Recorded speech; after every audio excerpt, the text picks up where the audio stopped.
Moving on to my next question. We're in the book of Revelation regarding the seven churches. This is from Janine. To each letter to the churches in Revelation, Jesus started with a different title of his name. Is there a significance to the choice of names he used for the different churches?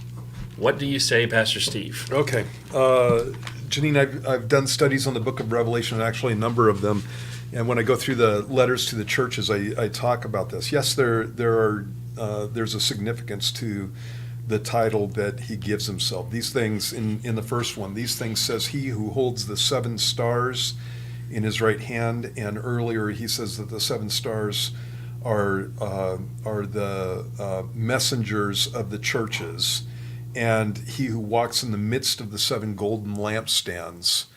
And the point that's being made there is that Jesus is the one who walks up and down in the midst of the church. It's the idea that he's there and he's watching. When you look at the church of Smyrna, let's see, what's the title of Jesus there? I know your works.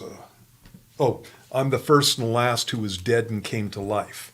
And so when you're talking about the church at Smyrna, it's a church that's under persecution, and you're under persecution. You are under threat of death. And so what Jesus is doing there is reminding them that he died, but that he came to life again, in the same way that if we die, we'll be coming to life again in the sense of the resurrection.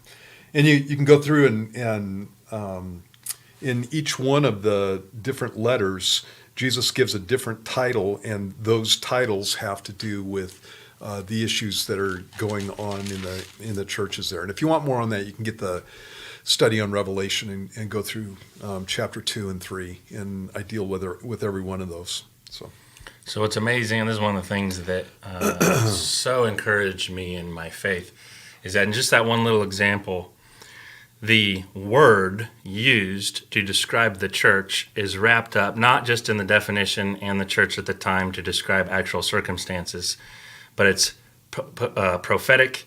It has future implications, organized in a message style that goes with the letters of the seven churches, organized in accordance with biblical prophecy, with the layout of the church historically, if you see that, which I do.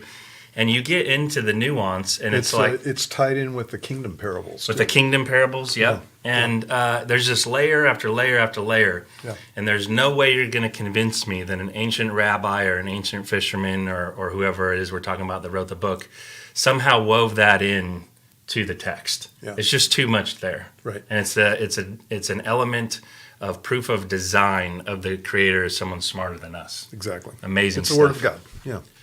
God breathed. God breathed.